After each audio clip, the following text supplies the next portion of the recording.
राजगढ़ वासियों नमस्कार, मेरा नाम कृष्णपाल राठौर है और आप म्हारो राजगढ़ का यूट्यूब चैनल देख रहे हैं। मध्य प्रदेश में सोयाबीन की हालत इतनी ख़राब है कि पूछिए मत। आज मुख्यमंत्री जी को मैं सुन रहा था, किसी कार्यक्रम में बोल रहे थे कि भावांतर योजना के तहत किसानों के नुकसान की भरपाई की जाएगी, लेकिन मध्य प्रदेश के मुखिया पर इतना ज़्यादा भरोसा किसान करता नहीं है। इसलिए राजगढ़ ज़िले के पचोर में तहसील कार्यालय के सामने किसान टेंट लगाकर बैठे हैं। अभी उजाला नहीं है, नहीं तो मैं बताता, लेकिन आमरण अनशन पर बैठे हैं, भूख हड़ताल पर बैठे हैं। जब तक मर नहीं जाएंगे तब तक हम धरना देंगे, या तो हम मरेंगे या हमारी मांगे पूरी होगी। सीधी मांग किसानों की है। और कुछ किसान भाई यहाँ पर हैं जिनसे हम बातचीत करना चाहेंगे। राजगढ़ वालों, यदि आप भी अन्न का दाना खाते हैं तो इनका थोड़ा सपोर्ट कीजिए, नहीं तो जय राम जी की।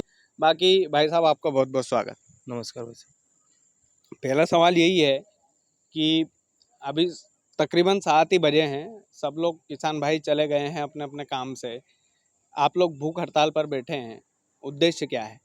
भाई साहब, सबसे पहला हमारा जो उद्देश्य है और हमारी जो मांग है कि विगत 2023-24 में एक रबी फसल जब आती है तब ओलावृष्टि हुई थी और भयंकर हुई थी।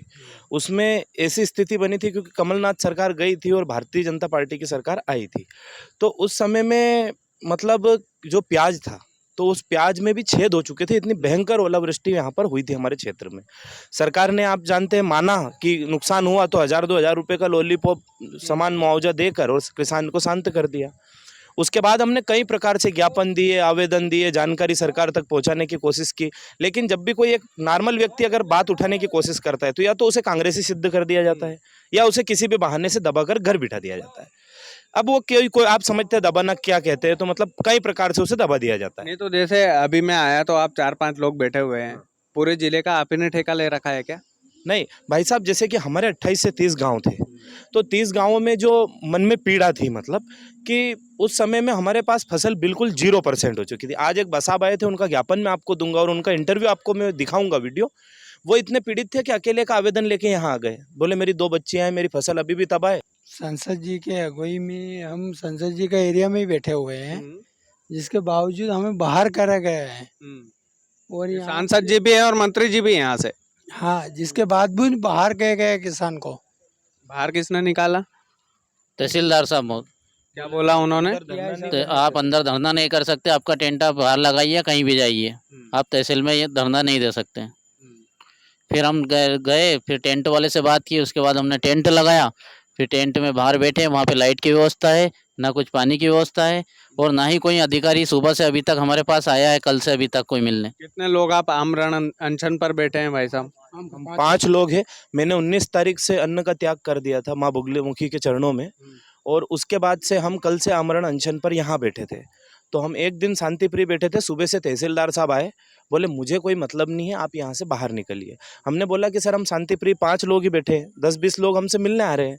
बोले नहीं, आप बाहर जाइए। उन्होंने प्रशासन का डर दिखाया। हमने सोचा कोई सी धारा पे केस बना सकते हैं, इसलिए हम, क्योंकि हम शांति प्रिय लोग हैं, तो इसलिए हम वहाँ। किसान तो शांति प्रिय रहते हैं भाई साहब। अभी भाव क्या चल रहा है मंडी में? 3000 से 3500। अभी सरकार ने वादा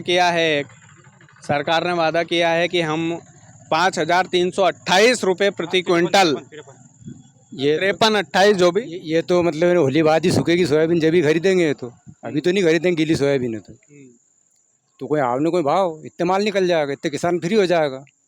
कुछ किसान आत्महत्या कर लेंगे। दिवाली दशहरा बिगड़ गई कि नहीं?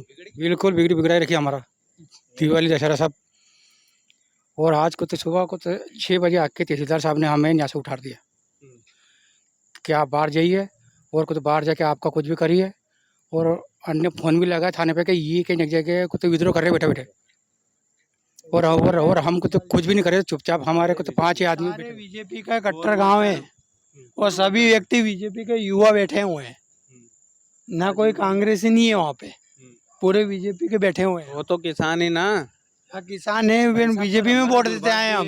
कि यदि हम किसानों की आवाज़ उठा के आए, इसी बीजेपी का प्रचार किया हमेशा, कट्टरपंथी से बोले इसके लिए, घर घर गए, लेकिन जब आपको अगर मैंने कन्विंस किया है तो आप समस्या लेके मेरे पास आओगे। जब उन लोगों की समाज आवाज़ उठाने लगे तो गांव गांव ये कह दिया जाता है कि वो व्यक्ति कांग्रेसी है और वहाँ बैठा है और सिर्फ प्रचार कर रहा है। इस बात नहीं को नहीं, मैं यहाँ पे आया हूँ तो भैया आप लोगों को मैंने कुछ सिखाया क्या? नहीं सिखाया। ईमानदारी से बात जवाब दो आपका आप। तो हमको 1 मिनट पहले आपका आया और हम इसलिए खुश थे कि पहली बार कोई निष्पक्ष व्यक्ति हमारी बात हमारे जो लोगों के पास रख देगा। ये तो मेरे को घोषित करने पे तुले हैं कि कांग्रेसी।